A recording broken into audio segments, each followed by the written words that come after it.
പള്ളിക്കൂടത്തിലേക്ക് സ്വാഗതം. നമ്മൾ ഇതിൻ്റെ മുൻപത്തെ വീഡിയോയിൽ പാർട്ട്ണർഷിപ്പ് ഡീഡിനെ പറ്റി പറഞ്ഞായിരുന്നു അല്ലേ. ഒരു വീഡിയോയിൽ ഫുൾ നമ്മൾ പാർട്ട്ണർഷിപ്പ് ഡീഡ് തന്നെയാണ് പറഞ്ഞുകൊണ്ടിരുന്നത്. സോ അതിൻ്റെ ബേസിൽ ഞാനൊരു ക്വസ്റ്റ്യൻ ചോദിക്കുകയാണ് കേട്ടോ. ക്വസ്റ്റ്യൻ ഇതാണ്: is it essential to have a partnership deed? Partnership deed ഉണ്ടാവേണ്ടത് അത്യാവശ്യമാണോ? പറയൂ, യെസ് ആണോ നോ ആണോ? നോ എന്നാണ് പറഞ്ഞതെങ്കിൽ നിങ്ങളുടെ ആൻസർ ശരിയാണ് അല്ലേ.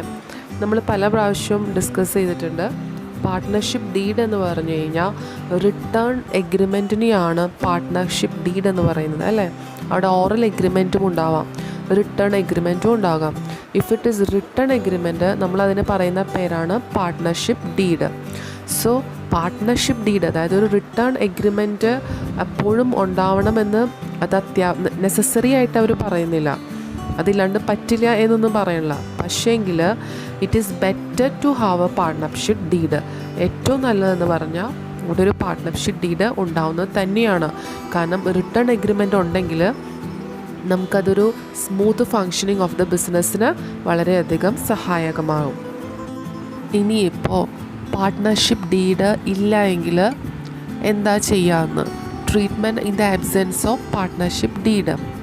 അപ്പോൾ അവർ പറയാണ്, ഇനിയിപ്പോൾ പാർട്ട്ണർഷിപ്പ് ഡീഡ്, അതായത് ഒരു റിട്ടേൺ എഗ്രിമെൻറ്റ് ഇല്ല എങ്കിലും അതല്ല, റിട്ടേൺ എഗ്രിമെൻ്റ് ഉണ്ട്, പക്ഷേ ഈ പറയുന്ന ചില കാര്യങ്ങളെപ്പറ്റി അതിൽ ഒന്നും തന്നെ മെൻഷൻ ചെയ്തിട്ടില്ല. അങ്ങനെയൊക്കെ വരുന്ന സമയത്ത് ആ സിറ്റുവേഷൻസിൽ എങ്ങനെയാണ് നമ്മളത് ട്രീറ്റ് ചെയ്യേണ്ടത്, ആ കാര്യങ്ങൾ എങ്ങനെയാണ് ട്രീറ്റ് ചെയ്യേണ്ടത്. അപ്പോൾ അവർ പറയുകയാണ്, അങ്ങനെ വരുന്ന സിറ്റുവേഷൻസിൽ ഇന്ത്യൻ പാർട്ട്ണർഷിപ്പ് ആക്ട് 1932 എന്താണോ പറയുന്നത് ആ പെർട്ടിക്കുലർ ഐറ്റത്തെ പറ്റി, അങ്ങനെയാണത് നമ്മൾ ട്രീറ്റ് ചെയ്യേണ്ടത്.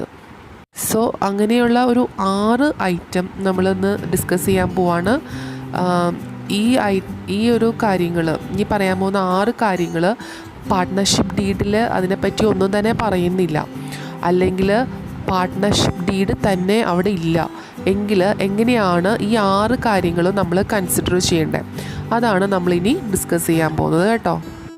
സോ പാർട്ട്ണർഷിപ്പ് ഡീഡ് ഇല്ല എങ്കിൽ, അതായത് ഒരു റിട്ടേൺ എഗ്രിമെൻറ്റ് ഇല്ല എങ്കിൽ, അതല്ല റിട്ടേൺ എഗ്രിമെൻറ്റ്, അതായത് പാർട്ട്ണർഷിപ്പ് ഡീഡ് ഉണ്ട് പക്ഷേങ്കിൽ ഈ പറയുന്ന sharing of profit and losses അതിനെപ്പറ്റി പ്രത്യേകിച്ചൊന്നും തന്നെ, ഏത് റേഷ്യോയിൽ ഷെയർ ചെയ്യണം പ്രോഫിറ്റ് ലോസും ഒന്നും തന്നെ ആ ഡീഡിൽ പ്രത്യേകിച്ച് മെൻഷൻ ചെയ്യുന്നില്ല, റേഷ്യോസ് ഒന്നും മെൻഷൻ ചെയ്യുന്നില്ല.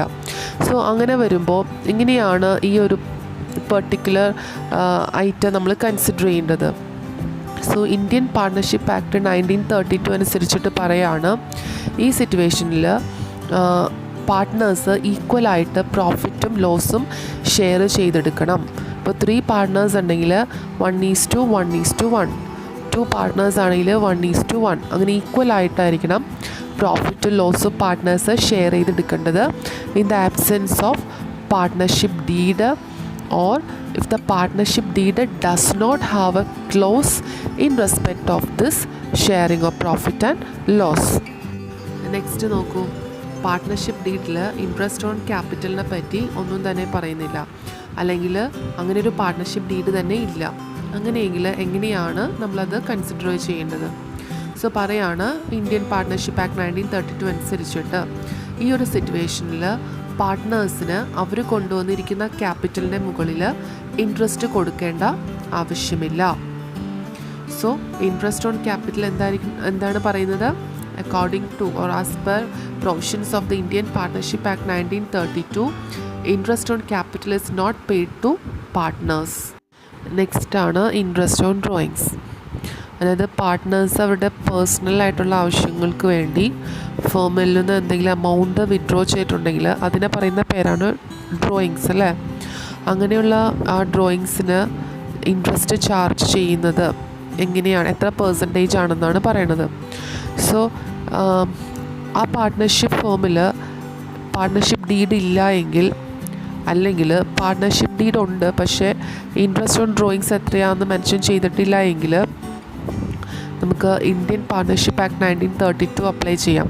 അപ്പോൾ അതനുസരിച്ചിട്ട് അവർ പറയാണ്, ഇൻട്രസ്റ്റ് ഓൺ ഡ്രോയിങ്സ് പറഞ്ഞിട്ടുണ്ടെങ്കിൽ പറഞ്ഞ റേറ്റിൽ കൊടുക്കുക, അല്ല ഒന്നും പറയണില്ല എങ്കിൽ എന്താണ്, അവിടെ കൊടുക്കേണ്ട ആവശ്യമില്ല.